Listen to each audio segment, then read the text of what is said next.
Then we'll move to the State of the Party address. Welcome. I know there are a lot of things you can do with a weekend in April, and I appreciate you being here. There are only 25 of us here, but it's 25 of the most committed members we have, and we've got a lot to do and a lot going on.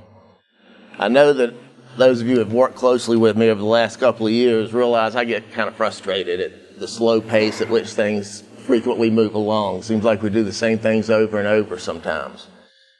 But in preparing for this address this morning, I realized we're really making some pretty good headway in a lot of areas. Does anybody know what this number stands for?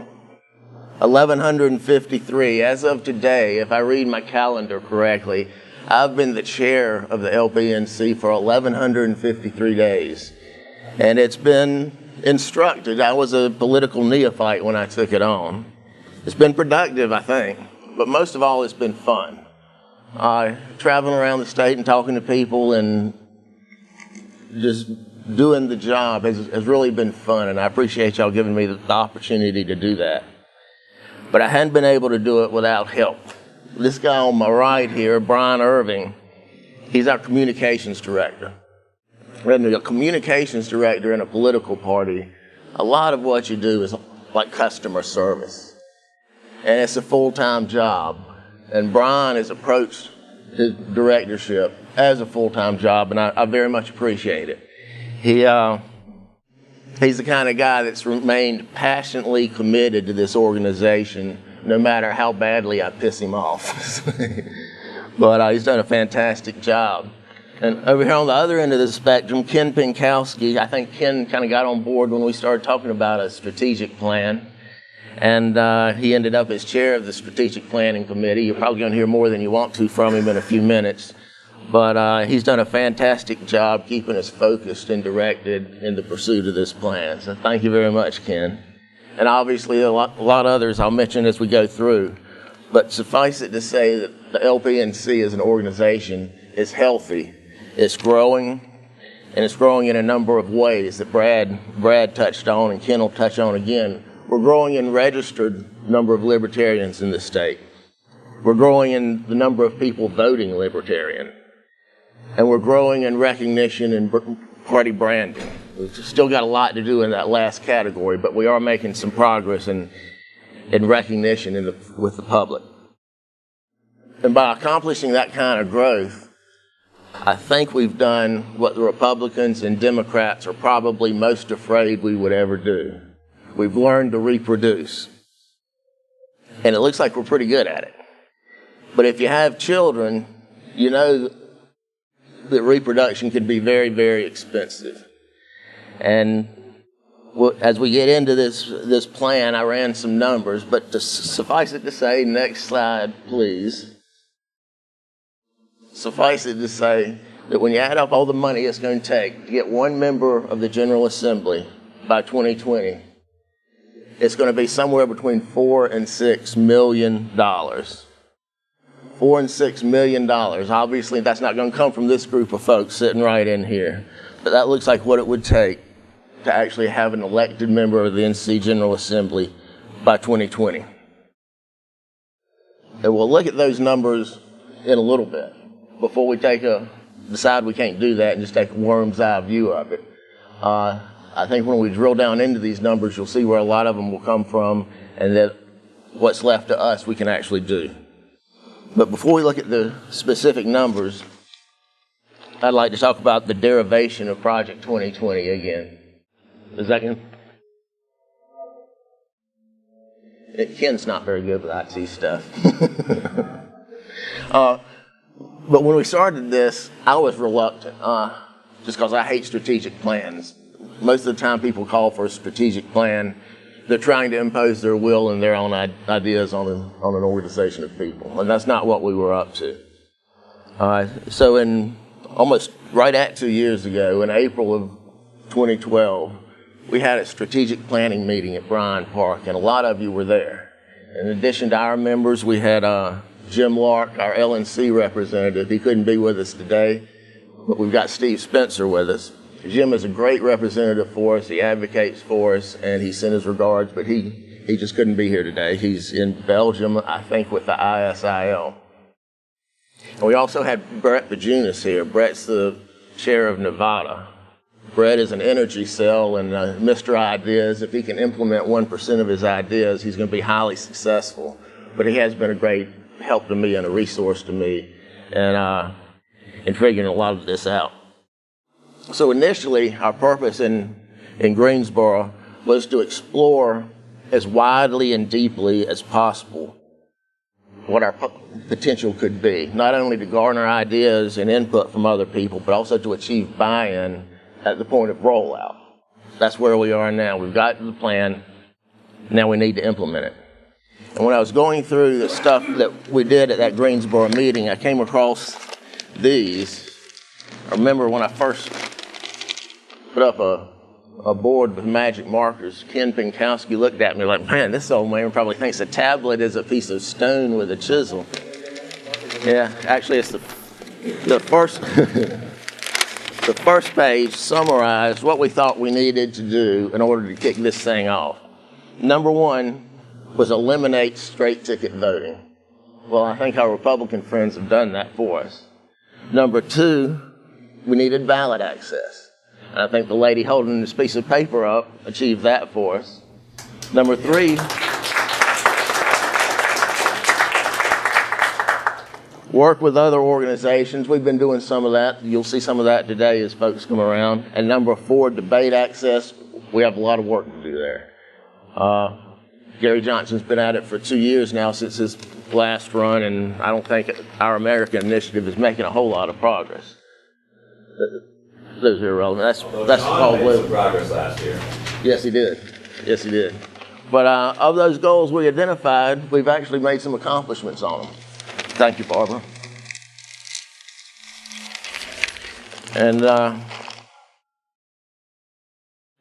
And people ask me, okay, JJ, you've got this plan. Is it finished? No, it's not finished. It'll never be finished. It's the exact opposite of the Constitution. It is a living document that will change as decisions and events occur down the road.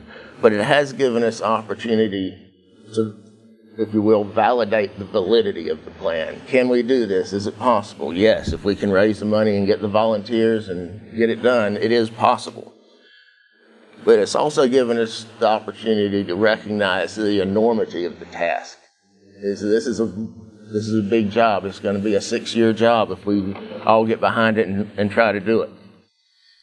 But anyway, that's where we are. We're on that precipice between planning and implementation. We've planned the work, and now we need to work the plan. And to do that, job number one for this project is fundraising. And I want to close with some comments on how we might approach that. Next slide. Sorry, should have gone through this earlier, but when we started this process in Greensboro at Bryan Park, what are we trying to do? We were an ivory tower academic kind of debating society. And it seemed like we wanted to become more of a relevant political party, practically. And I thought it was summed up best by our state motto, esse quam videre, to be rather than to seem. That's what we needed to do. We need to become a political party rather than seem like a political party. So, $4 million. This is a back-of-the-envelope kind of calculation. Let's look at how we got there and where it might come from. Well, first of all, the majority of it, this $2.2 million, is all campaign finance. Okay? What candidates would have to raise to run for office. Assuming that they have to raise $50,000, in 2016, we'd have a gubernatorial candidate, 5 House candidates, and 1 Senate candidate.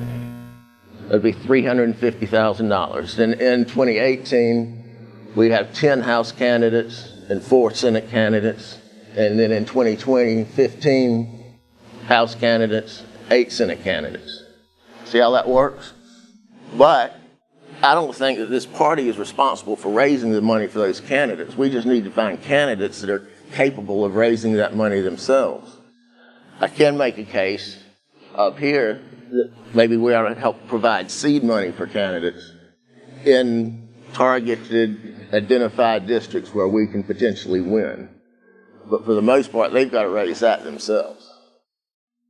So if you get rid of the campaign money and look at the expenses of running the party, not only do we take out that campaign money, but it's spread over 6 years, 5 years. And as you can see, a lot of things are sequential as they become effective. In 2016, we really need to have an executive director that's full-time. Brad's doing a great job as a part-time, but we would need a full-time executive director and a political director. A communications director coming in 2018, and then when Ken gets to the presentation of 2020, he also has an operations director and a field director in there. And I just plugged in $30,000 a year for them. Then office expense, supplies, IT and travel, and training expenses, and campaign contributions comes up to 1.7, 1.8 million. The crux of it is this year and next year. This year, to get what we need done, we need to get donations up to about $3,000 a month. And then in 2016, we need to have donations up to about $15,000 a month. Where's that going to come from? That's just to run the party for those years. Can you go to the next slide? 2 ways of going about it: small donors and large donors. If we go to small donors, if we had 3,000 people at $5 a month, that would give us $15,000. 1,500 at 10 a month, 600 at 25 a month, 300 at 50 a month, or 150 at 100 a month. You know, which one of those should we go for? Which one of those could we do? Well, when I look at it, I think we could do, it's going to be a combination of all of them. But I think we could do any of them. I think there are 3,000 people out there in North Carolina that would give us $5 a month. I think there are 150 that might go to $100 a month. But my point is, no matter what combination of those we end up with, we can raise this money if we can get those people involved. The other way to go about it is with large donors. And Brad and I have talked about this infinitum, ad nauseum, trying to figure out how to approach large donors who may can give us money for different purposes. Virginia and I drove up to Charlottesville, I guess that was in December, and met with Jim Lark to talk to him about pursuing these large donors. And he said there are really 3 things that you want to propose to them. One is designated gifts. Their money is going to go to something in particular. Hiring a political director, buying a new office building in Washington, whatever. A designated giving turns on some large donors. Matching. A lot of large donors will say, okay, I'm willing to give you money if other people are participating. That means if we can get some of these small donors going and show them how we're growing, they're going to have more interest in giving us money. And the third, and probably the most immediate, is approach them as an angel investor. Just say, we need $10,000, $25,000 to get this thing up and running, just as seed capital. And Jim was really excited about it. He too thought we can do this on the small scale, and if we have some large donors step up, great. But I would think that having 3,000 people at $5 a month would be a whole lot better than having one person giving $15,000 a month. There's just a whole lot more teamwork going on there and a lot less risk. And I think it was Edmund Burke that said nobody made a greater mistake than he who did nothing because he could only do a little. And the smallest one up there is $5 a month. In Nevada, they've taken a different tack. They're looking for 10,000 people to simply join the party at $25 a pop. And that would give them $250,000 a year, what they think they need to roll. So one idea I thought about was this: people register Libertarian, just send them an invoice for $25.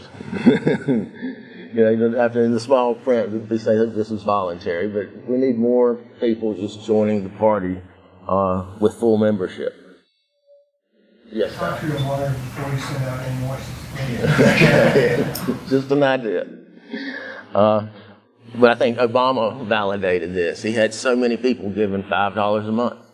It creates, obviously, an administrative headache when the drafts don't go through or whatever. But our prospects are mostly young people, and they're going to be the $5 or $10 a monthers. They're not going to be the $100 a monthers. And this is going to take another 5-6 years to get this done if we all decide we're behind it and we want to do it. But it's kind of like the farmer who got all his workers together and said, okay, we've got to get a good night's sleep tonight. We're going to plant these exotic nut trees tomorrow. And the folks said, no, we can't plant those exotic nut trees. They take 10 years to bear fruit. And the farmer thought about it for a minute and said, yeah, you're right. We need to plant them today. We can't wait till tomorrow. And that's kind of where we are. We need to get this done. And the first part of it is fundraising. So with no further ado, I'll call up Ken Pinkowski to come talk to us about the plan itself. Thank you very much.